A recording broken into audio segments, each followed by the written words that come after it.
Hey everybody, it's Robert coming to you with Sidestep Adventures. I'm out here with Mr. Dan, and we are at another roadside cemetery that Dan knew about. I did not. I've driven by it a couple times and didn't notice it. And it's got a fence around it, but definitely in the woods. And you were just saying you remember when it was cleared off? I remember when this was all out in the middle of a clearing. It was a nice, well-kept little cemetery, and I guess whoever maintained it must have passed away years ago, because it hasn't been maintained in many, many years now. But this is the old Goodwin family cemetery. The Gideon Goodwin home place is about 2 miles from here, and Gideon Goodwin was a big plantation owner. His house is still standing, and he's buried across the road from his residence. And this was, I believe, his brother and maybe his son and some of his nieces and nephews, I think, are buried in this cemetery. It's been years since I've been here.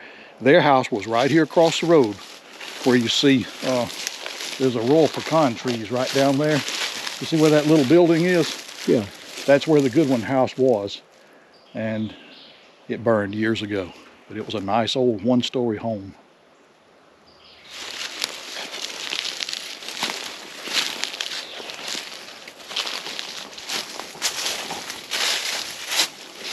And supposedly there are some Mallories supposed to be buried here as well, but I don't think there's any markers on the Mallory graves.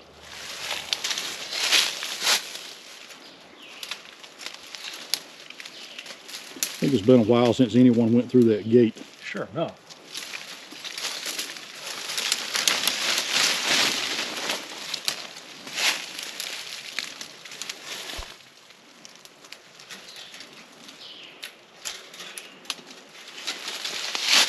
There we go.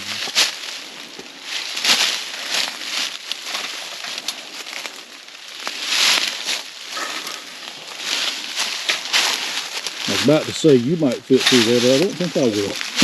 There we go.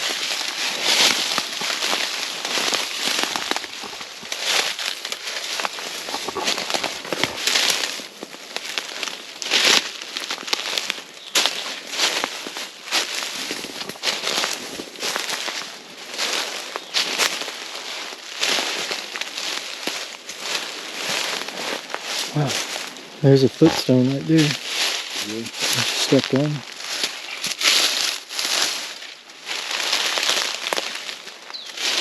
Ooh, this is some snaky pine straw right here. There it is.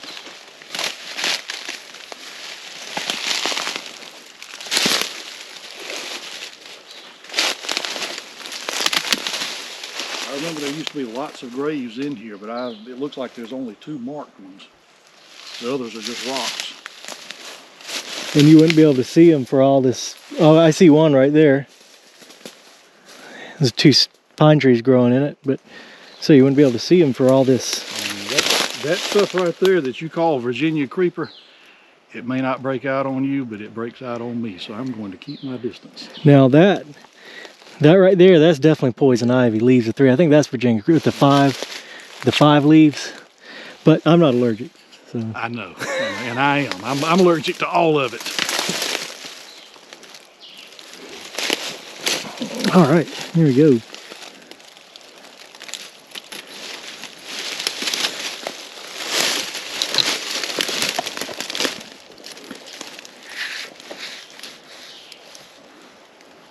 In memory of Cynthia, in memory of Cynthia. It's S-C-Y-N-T-H-I-A, wife of R.J. Goodwin, daughter of... That's it.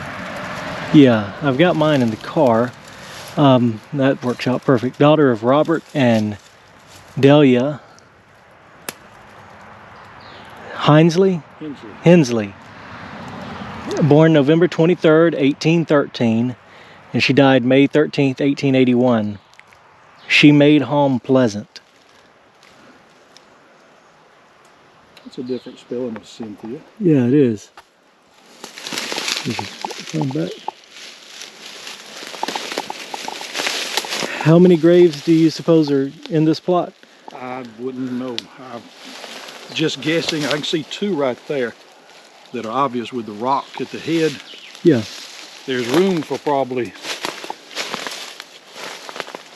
12 across the upper part, 12 across the lower part. That is if they fenced in everything that's here. But there's only 1, 2, 3, there's only 4 obvious ones right now. But actually I remember when this was, someone in the family brought a load of sand here. Oh, really? And they had cleaned this to the point that it was nothing on this ground but sand. And you could see all the little rocks in here. And there were a couple of graves that were outlined in brick. And that has been long, long lost. But there was a lady in Waverly Hall named Mrs. Octavia Goodwin Self, Mr. Ed Self's wife. And these were her great-grandparents buried in this cemetery. And I don't know if she or some of her family maintained it or what. I don't know who maintained it, but I do know these were her relatives.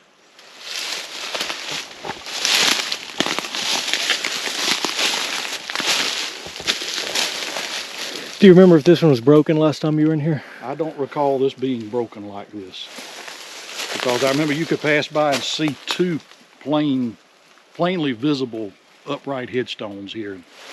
This looks like a tree might have fallen on it. Yeah.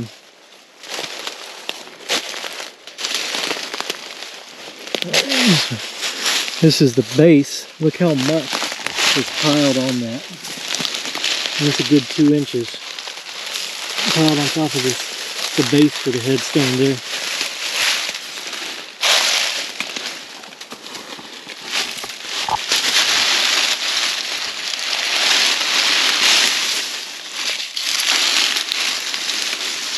See. May have to. I have a flashlight in the Jeep, but I was trying to avoid going back out and fighting the briars again. It says of our father, so probably in memory of our father, R.J. Goodwin, who was born. I'll let you hold that real quick while I. There it is. August 26th, 1801. You know what I brought with me? What'd you bring with you? I brought this. I just happened to think about it, right? Oh, look at that. There. Let's see if it... There it is. Good job, Dan. Surprise! Did you bring a brush? No, I did not bring a brush. Or a rake. Or a snake stick either. All right. So, in memory of our father, probably, R.J. Goodwin, born August 26th, 1801, and departed this life October 28th, 1891. And there's an epitaph down there. Looks like a pretty, I'm going to pass you that real quick.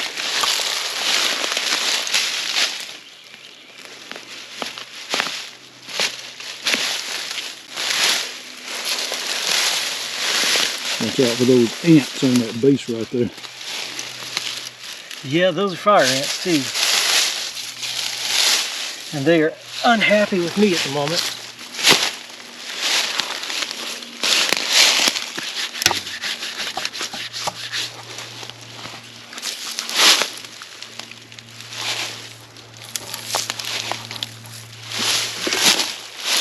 Like that.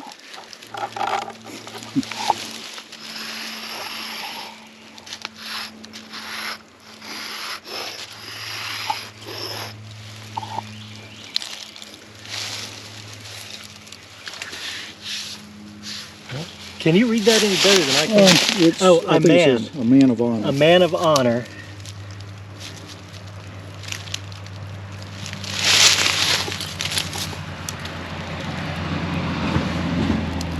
I'm too far away from it. See again. A man of honor, true to his convictions. He died as he believed, excuse me, he died as he lived, believing believing in the final salvation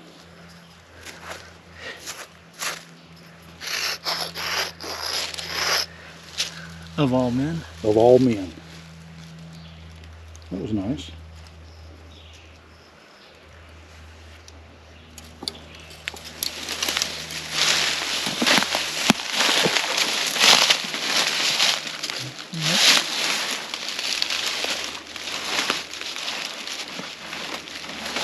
It would be nice if it would fit back in that. Yeah. But you'd have to have something to dig with to clean that out. I wonder if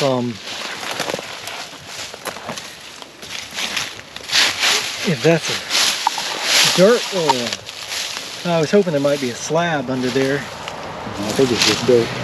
It is just dirt.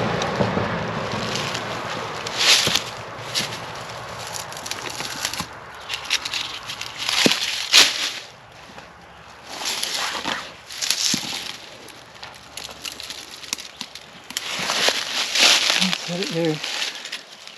You know, maybe save it from getting buried for a little bit.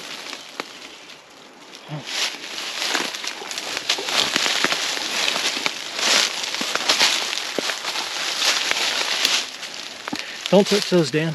I won't. I'm probably going to have to pull my boots off before I get back in the car. There was the gate back.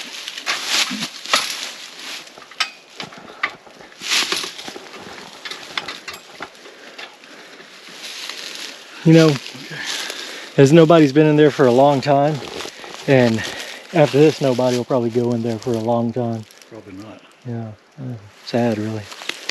All right, I hope you enjoyed this roadside cemetery. It's very fascinating. I've passed by this a couple times. Didn't know this was up here. It was well hidden.